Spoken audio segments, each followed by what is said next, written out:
Assalamualaikum warahmatullahi wabarakatuh. Yang terhormat Ibu Dr. Randa Eldarni MPD selaku dosen pengampu mata kuliah Filsafat Pendidikan, dan yang saya banggakan rekan-rekan sekalian. Puji syukur atas kehadiran Allah Subhanahu wa Ta'ala yang telah melimpahkan segala rahmat dan karunia-Nya kepada kita semua. Salawat beserta salam tak lupa pula kita hadiahkan buat Nabi kita yakni Nabi besar Muhammad Sallallahu Alaihi Wasallam. Baiklah, kami dari kelompok 1 yang beranggotakan Dia Auliana Sution ya dengan NIM 22006061, yang kedua Hana Salsabila dengan NIM 22003185, yang ketiga Indah Reskita dengan NIM 22006025, yang keempat Meita Lara Salsabila dengan NIM 22006084, yang kelima Prito Oktaviani dengan NIM 22022157, dan yang terakhir Tasya dengan NIM 22003254. Baiklah, kami dari kelompok 1 akan membahas tentang materi hakikat filsafat dan hubungan filsafat dengan filsafat pendidikan, ilmu, agama, dan kebudayaan. Sebelum lebih detailnya mengenai hubungan filsafat dengan pendidikan, ilmu, dan kebudayaan serta agama, terlebih dahulu kita harus mengetahui apa sih itu filsafat, apa sih itu pendidikan, dan apa sih itu pendidikan filsafat. Nah, untuk pengertian filsafat sendiri, secara bahasa filsafat itu dapat ditinjau dari dua segi. Yang pertama yaitu segi semantik, di mana kata filsafat itu berasal dari bahasa Arabnya yaitu falsafah, sedangkan menurut bahasa Yunaninya yaitu filosofia, yang berarti cinta kepada kebijaksanaan atau cinta kepada kebenaran. Nah, maksudnya apa? Setiap orang yang berfilsafat itu diharapkan menjadi bijaksana. Nah, sedangkan menurut segi praktisnya, filsafat itu berarti alam pikiran atau alam berpikir. Artinya filsafat itu suatu berpikir atau olah pikir. Namun tidak berpikir itu dikatakan berfilsafat. Jadi berfilsafat adalah berpikir secara mendalam dan sungguh-sungguh atau berpikir secara kritis. Pengertian pendidikan. Pendidikan adalah upaya mengembangkan potensi-potensi manusiawi peserta didik, baik potensi fisik, potensi cipta, rasa, maupun karsanya, agar potensi ini menjadi nyata dan dapat berfungsi dalam perjalanan hidupnya. Prayitno 2009 mengatakan, pendidikan adalah upaya memuliakan kemanusiaan manusia. Undang-Undang Nomor 20 Tahun 2003 menyatakan bahwa pendidikan adalah usaha sadar dan terencana untuk mewujudkan suatu belajar dan proses pembelajaran agar peserta didik secara aktif mengembangkan potensi dirinya untuk memiliki kekuatan spiritual keagamaan, pengendalian diri, kepribadian, kecerdasan, akhlak mulia, serta keterampilan yang diperlukan dirinya. Muhammad Kristiawan 2016. Materi selanjutnya adalah pengertian dari filsafat pendidikan. Jadi, filsafat pendidikan adalah filsafat yang memikirkan tentang masalah pendidikan, yang juga diartikan sebagai teori pendidikan, di mana filsafat pendidikan ini merupakan ilmu yang pada hakikatnya adalah jawaban dari pertanyaan-pertanyaan dalam bidang pendidikan, dan juga sebagai aplikasi suatu analisa filosofis terhadap bidang pendidikan itu sendiri. Berikutnya, filsafat jugalah yang menentukan mau dibawa kemana para siswa atau murid, serta filsafat menjadi perangkat nilai-nilai yang melandasi dan membimbing ke arah pencapaian tujuan pendidikan. Oleh sebab itu, filsafat yang dianut oleh suatu bangsa atau kelompok masyarakat tertentu, serta yang dianut oleh perorangan, dalam hal ini misalnya dosen atau guru, akan sangat mempengaruhi tujuan pendidikan yang ingin dicapai.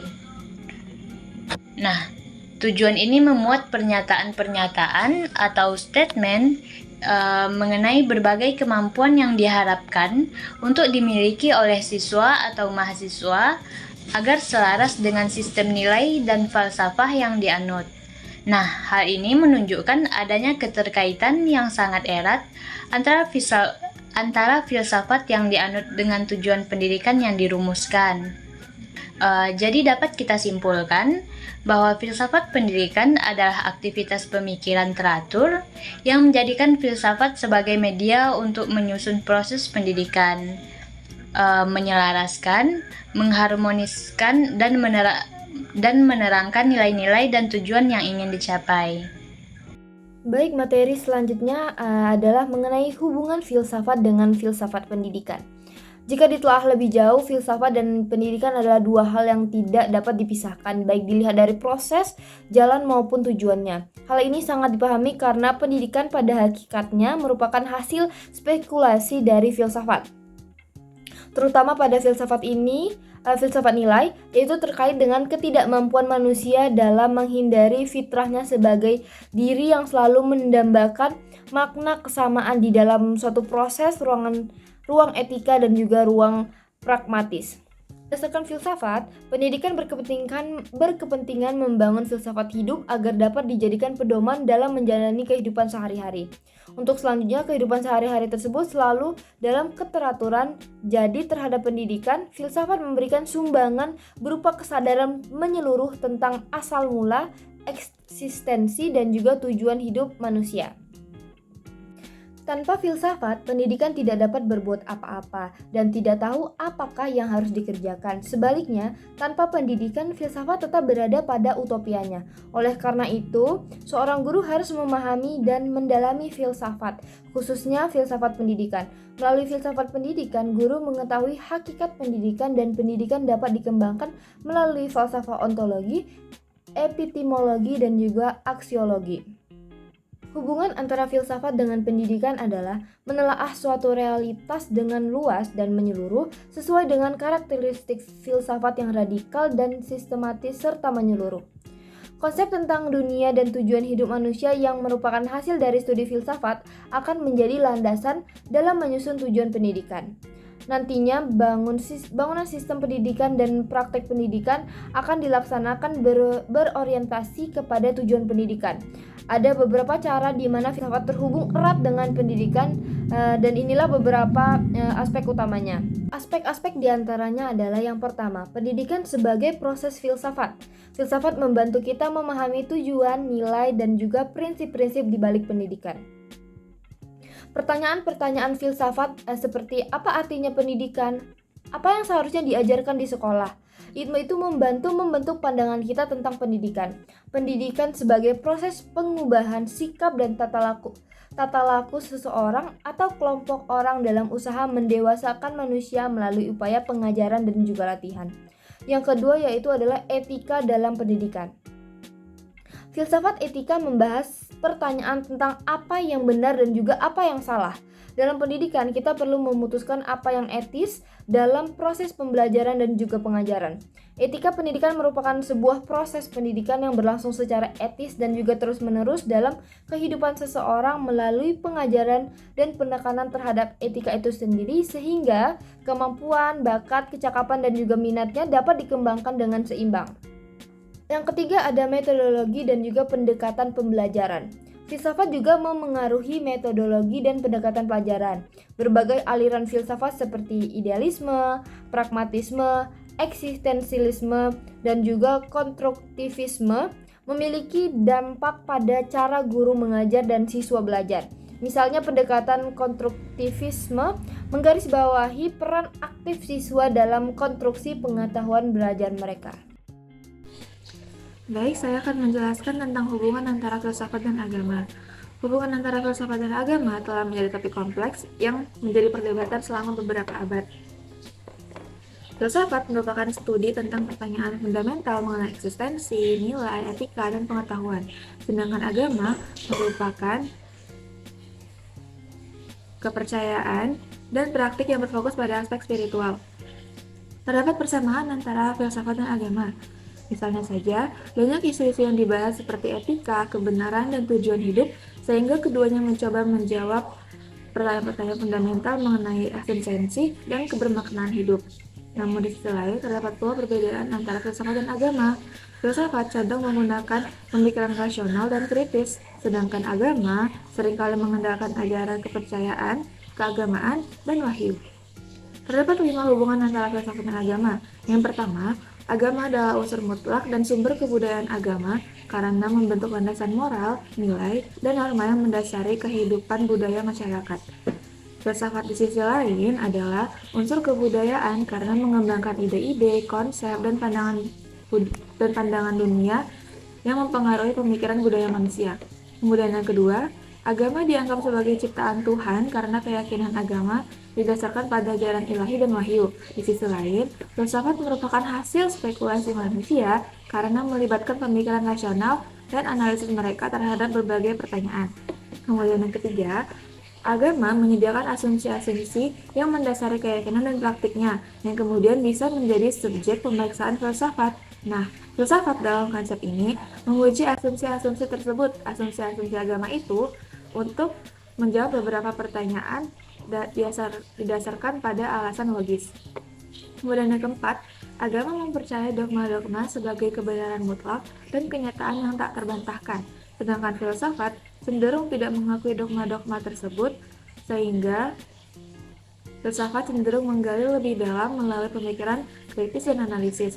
Kemudian yang terakhir adalah agama seringkali mendahulukan kepercayaan dan iman sebagai sumber pengetahuan dan pedoman dalam kehidupan, sementara filsafat lebih mengandalkan pemikiran rasional dan analisis filosofis untuk mencari pemahaman. Meskipun begitu, ada juga filsuf yang mempertimbangkan peran dan kepercayaan dalam filsafatnya. Baik, saya akan menjelaskan tentang hubungan filosofis dengan kebudayaan. Perlu didasari bahwa manusia sebagai pribadi, masyarakat, bangsa, dan negara hidup dalam suatu sosial budaya. Maka, membutuhkan pewarisan dan pengembangan sosial budaya yang dilakukan melalui pendidikan. Agar pendidikan berjalan dengan baik, maka membutuhkan filosofis yang bersifat normatif dan pedoman pelaksanaannya. Nah, karena pendidikan harus secara fungsional yang berasas filosofis, yang menjamin tujuan untuk meningkatkan perkembangan sosial budaya, martabat bangsa, kewibawaan, dan kejayaan negara. Pentingnya kebudayaan untuk mengembangkan suatu pendidikan dalam budaya nasional, mengupayakan, melestarikan, dan mengembangkan nilai-nilai budaya dan peranata sosial dalam menunjang proses pengembangan dan pembangunan nasional, serta melestarikan nilai-nilai budaya bangsa. Kebudayaan mempunyai fungsi yang besar bagi manusia. Manusia merupakan makhluk budaya. Melalui akalnya, manusia dapat mengembangkan kebudayaan. Begitu pula manusia hidup dan bergantung kepada kebudayaan sebagai hasil ciptanya. Kebudayaan memberikan aturan bagi manusia dalam mengolah lingkungan dengan teknologi hasil ciptaannya. Dan kebudayaan juga diharapkan dengan pendidikan yang akan mengembangkan dan membangkitkan budaya-budaya dulu agar tidak punah dan terjaga untuk selamanya. Oleh karena itu, dengan adanya filsafat, kita dapat mengetahui tentang hasil karya manusia yang akan menimbulkan teknologi yang mempunyai kegunaan utama dalam melindungi manusia terhadap alam lingkungannya. Sehingga kebudayaan memiliki peran sebagai berikut. Yang pertama yaitu sebagai hubungan pedoman antara manusia dan kelompoknya. Yang kedua, wadah untuk menyalurkan perasaan dan kemampuan lainnya. 3. Sebagai pembimbing kehidupan dan penghidupan manusia. Yang keempat, sebagai pembeda manusia dengan binatang. Kelima, petunjuk-petunjuk tentang bagaimana harus bertindak dan berperilaku dalam pergaulan. Yang keenam, untuk mengatur manusia agar dapat mengerti bagaimana seharusnya bertindak, berbuat, menentukan sikapnya, dan berhubungan dengan orang lain. Yang ketujuh yaitu sebagai modal dasar pembangunan. Kebudayaan masyarakat tersebut sebagian besar dipenuhi oleh kebudayaan yang bersumber pada masyarakat itu sendiri. Hasil karya masyarakat melahirkan teknologi atau kebudayaan yang mempunyai kegunaan utama dalam melindungi masyarakat terhadap lingkungan di dalamnya. Nah, apabila dibandingkan definisi kebudayaan dan definisi filsafat, bertemulah dalam hal berpikir. Filsafat ialah cara atau metode berpikir sistematik dan universal yang berujung pada setiap jiwa. Sedangkan kebudayaan adalah salah satu hasil berfilsafat yang termanifestasikan pada cita rasa dan karsa sisa hidup dan pandangan hidup. Dengan demikian, jelaslah filsafat mengendalikan cara berpikir kebudayaan. Di balik kebudayaan ditemukan filsafat. Perbedaan kebudayaan dikembalikan kepada perbedaan filsafat. Tuhan menentukan nilai melalui agama, manusia menentukan nilai melalui filsafat, kebudayaan berpangkal pada manusia, maka yang menentukan kebudayaan adalah filsafat. Ada rekan-rekan semua, Mungkin sekian presentasi dari kelompok kami. Kurang dan lebihnya kami mohon maaf. Kami tutup dengan Assalamualaikum warahmatullahi wabarakatuh.